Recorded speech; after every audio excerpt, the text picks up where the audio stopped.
Alors là, donc on voit Godessac Magnasicus en mode Pentabaran. Eh bien, là, il se reforme en mode monocoque, en rétractant ses coques latérales.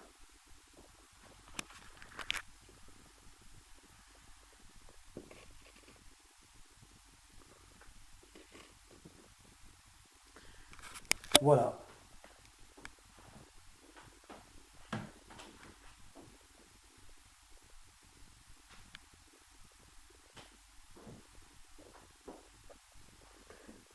Donc, j'en reviens donc au début de cette série de vidéos où j'expliquais donc sa capacité à se diviser en plusieurs unités distinctes, autonomes, donc en navire. Eh bien, voilà. Donc là, puisqu'il est dans cette configuration que celle-ci, eh bien là, il se divise en se divisant en deux de cette manière, c'est-à-dire 90 mètres de long euh, pour 40 mètres de large. Eh bien, il se trouve en mode trimaran. C'est-à-dire que chacun de ces deux unités, chacune de ces deux unités donc, se trouve en mode trimaran.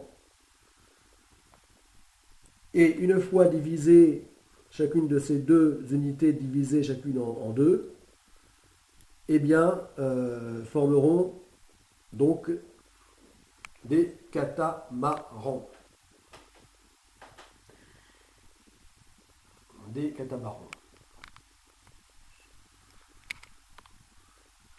Mais des catamarans, enfin, quel que soit leur mode, trimaran comme ici, ou catamaran comme là, eh bien, ils pourront aussi, au besoin, se former en monocoque. Mais il aura aussi la possibilité de se transformer en prao. Voilà, en se mettant dans cette configuration. C'est-à-dire, non plus donc 90 mètres de long pour 40 mètres de large, enfin 45 mètres hein, si l'on compte la passerelle, largeur des ailerons de passerelle, et non plus donc, comme ici, en 90 mètres de long pour 20 mètres de large. Mais il pourra aussi se former en 180 mètres de long pour 20 mètres de large. Et à ce moment-là, il pourra être en mode,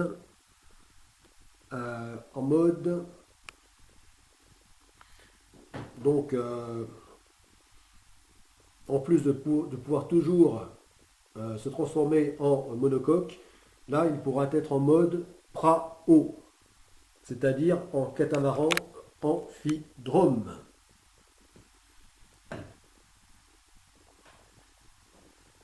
Donc voilà l'extraordinaire capacité de transformation de Godess-Arc et donc d'adaptabilité à toutes conditions de navigation, que ce soit au grand large, au plus loin des terres, que, euh, que qu'à l'approche des côtes et même au cœur des continents via les grands fleuves et, donc aussi des grands lacs.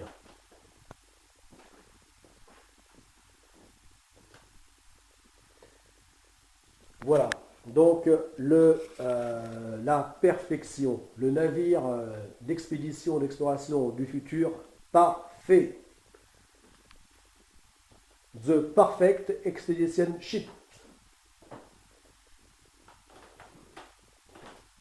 The Perfect Expedition Ship. Ou Exploration Ship. Ainsi, ce concept de dracar géant futuriste, donc de la seconde phase du projet Godessart, eh bien, feront les navires, constitueront les navires idéaux donc de l'immense navigation, la GOPSRAC, la Global Ocean Pilgrimage Paddleboard Swimming Race Action Challenge. Donc, immense navigation qui, là, contrairement à la première phase, donc qui se fera navigation de durée et parcours similaires, mais donc il se fera en solitaire, dont je serai le skipper, sans escale en solitaire. Et bien lors de la seconde phase, et bien ça sera la GOPSRAC, qui là, donc on voit le trait continu noir.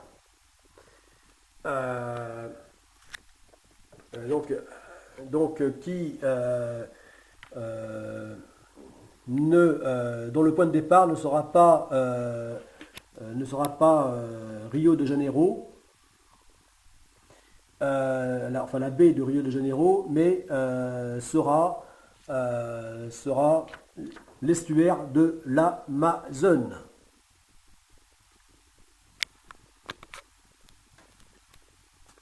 Voilà, très important par rapport à la symbolique. Le départ et le retour se feront donc au niveau de l'estuaire de l'Amazone, c'est-à-dire la plus grande source d'eau douce du monde.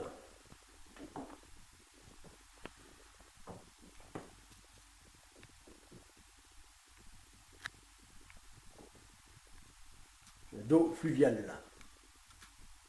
Voilà, très important, donc, dans le contexte du XXIe siècle.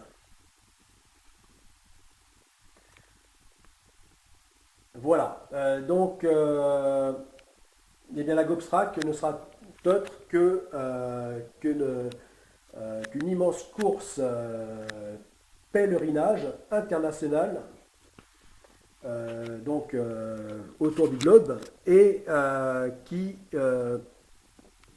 aura vocation à être pérennisée par la suite. C'est-à-dire une course qui devra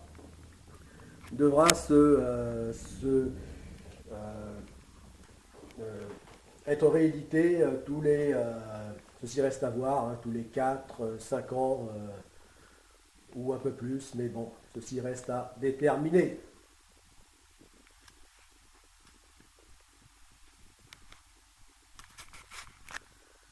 Voilà.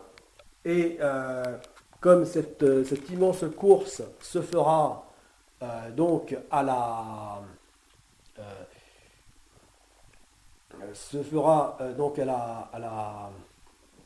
au paddleboard ou à la nage, c'est-à-dire dans les deux cas uniquement à la force musculaire, donc sans assistance mécanique, uniquement à la force de ses jambes ou de ses bras. Voilà. Donc à la nage avec palme ou en paddleboard, donc sur ces grandes planches longues de 5 mètres, hein, de paddleboard de longue distance,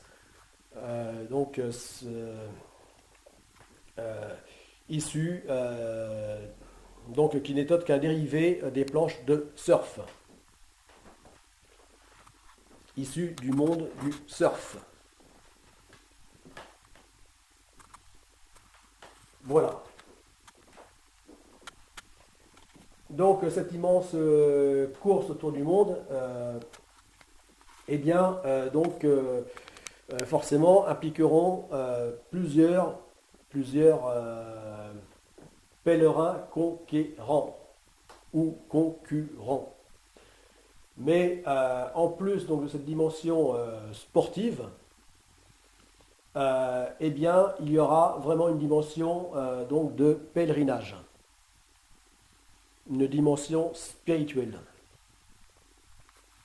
Voilà, c'est pour ça que là, je parle bien de course pèlerinage.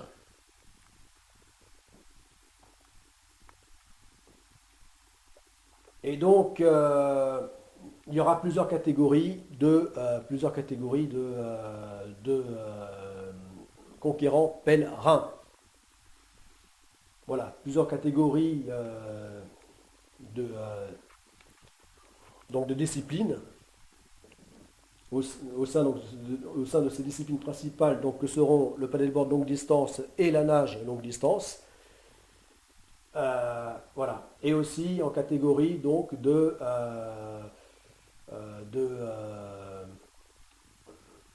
donc des sportifs aventuriers qui feront le tour, qui viseront intégralement à faire ce tour du monde ou partiellement. Voilà. Bon, là je ne vais pas m'étaler plus dessus parce que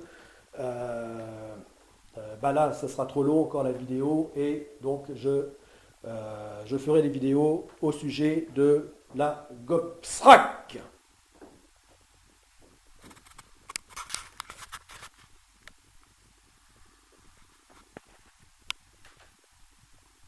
Voilà.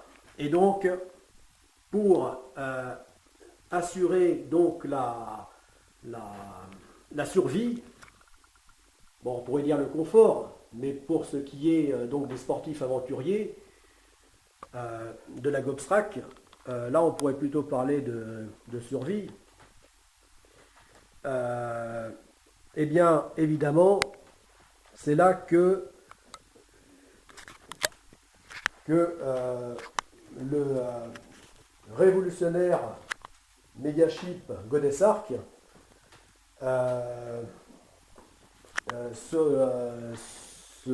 interviendra.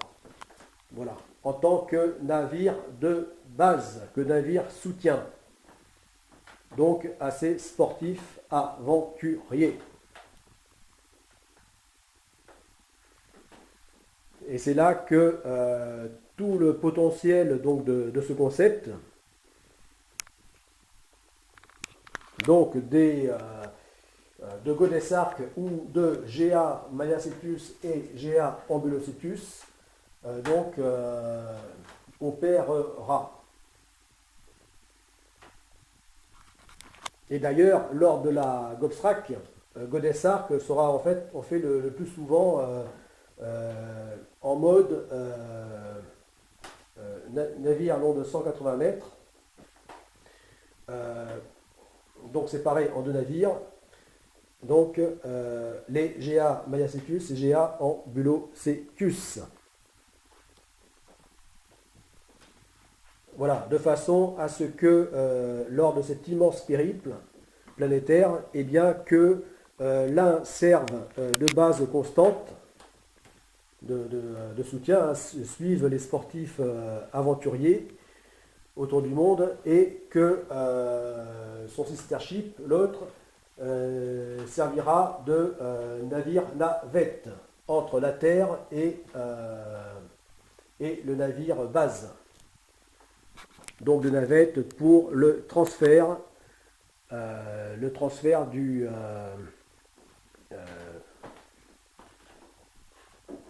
du personnel. Bon, je coupe et reprends.